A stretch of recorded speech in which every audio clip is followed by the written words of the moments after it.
Mais je suis un enfant du Fénois.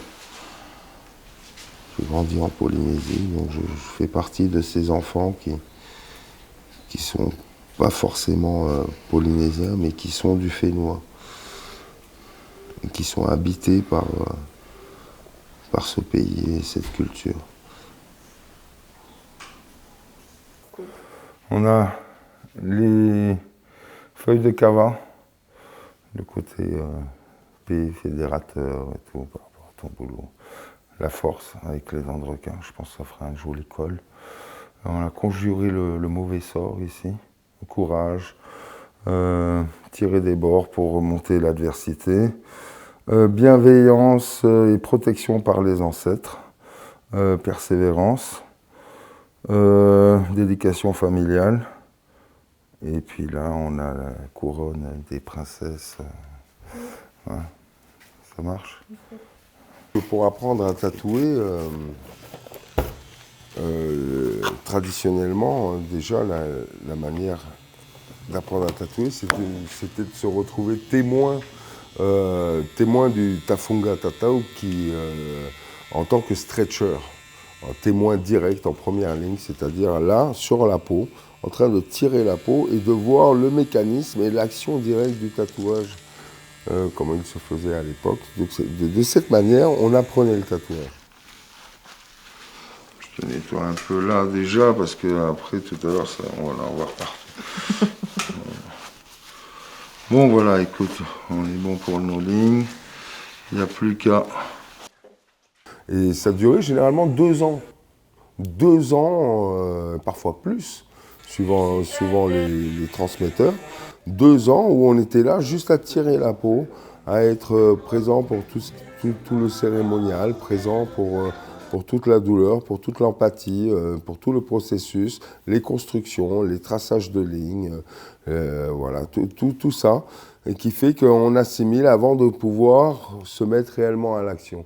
Et dans le monde moderne, en fait, le tatouage se transmet de la même manière. On devient apprenti.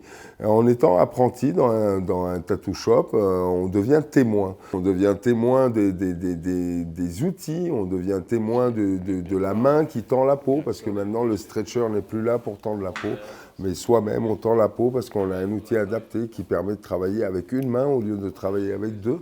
Et on devient témoin de toute cette action, tout ce mécanisme. Et au bout d'un certain temps, on applique ce témoignage sur la personne qui a bien voulu se désigner pour être le premier à se faire tatouer par vous. Dans mon cas particulier, la première fois que j'ai tatoué, c'était Teina Tolomona, que j'ai fait mon premier tatouage à signification en Polynésie. Et c'était un tatouage sur la légende de Mu, du continent Mu, le continent englouti.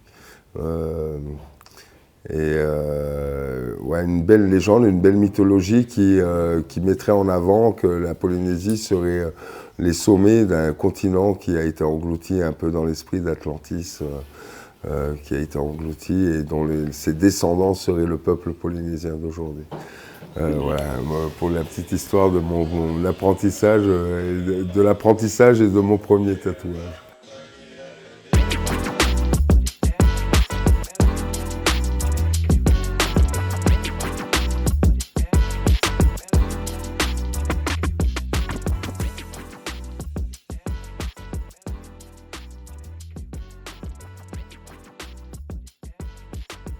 À l'origine, je tatouais, moi je m'étais un petit peu porté comme un bras justicier par rapport à l'évangélisation de la Polynésie et l'inhibition de sa culture. Étant héritier d'une culture judéo-chrétienne grandie en Polynésie, je me suis senti, par rapport à l'amour de mes frères polynésiens, comme un bras justicier qui devait être le témoin et le porteur de cet esprit polynésien à travers le monde. Donc à l'origine, c'était vraiment ce qui me portait. Pourquoi je tatouais, pourquoi en tout cas j'ai tatoué en dehors de la Polynésie, parce que j'aurais pu partir de Polynésie et faire autre chose. Mais j'ai fait du tatouage. Donc j'ai fait dans ce sens-là. Après, aujourd'hui, pourquoi je tatoue ? Mais c'est autre chose, je tatoue un peu dans cette observation et cette curiosité de voir ce monde qui finalement en vient à s'intéresser à cette forme d'art et d'esprit animiste. Finalement, je tatoue peut-être par curiosité, je me mets au service de l'humanité par rapport à cette envie qu'elle a d'adopter la culture polynésienne, pas vraiment toute sa culture, mais du moins sa sensibilité, son esthétisme, son art, certaines de ses valeurs. Donc je ne suis pas habité par l'envie d'être le meilleur des tatoueurs du style polynésien, mais je suis habité par l'envie de voir ce phénomène s'étendre et participer à une vraie histoire anthropologique, quelque chose qui a un sens. Ça te convient ? Ouais. Je suis à l'écoute de beaucoup de choses. Je suis à l'écoute de petits signes qui vont être sur l'anatomie de la personne, qui vont être sur son corps, sur son visage. Je vais être à l'écoute de son histoire, de comment il va m'expliquer son histoire. Pas seulement l'histoire qu'il me dit, mais comment il l'a dit. Donc pour essayer déjà de sentir une sensibilité. Dans le polynésien, il y a beaucoup de styles, il y a beaucoup de manières de faire du polynésien. Alors je parle bien sûr d'un décochement par rapport au polynésien qui est fait dans la tradition pour la Polynésie. Je parle du tatouage polynésien qui est offert au monde.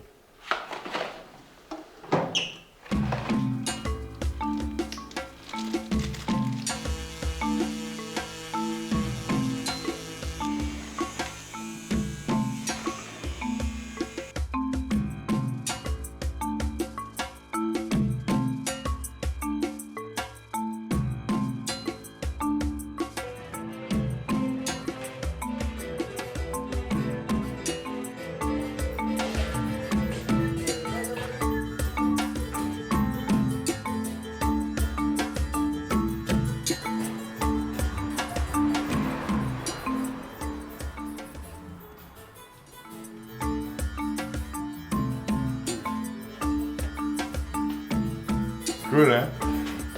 Tu vois, le motif que tu as là, c'est ça que je vais mettre là, comme ça, et là, comme ça. Ici, je mets le thé vers la famille, le motif tressage, ok?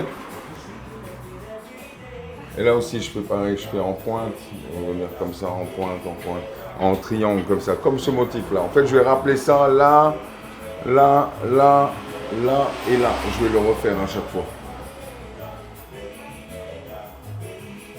Dis-moi, c'est bon? Tu veux plus de dents de requin?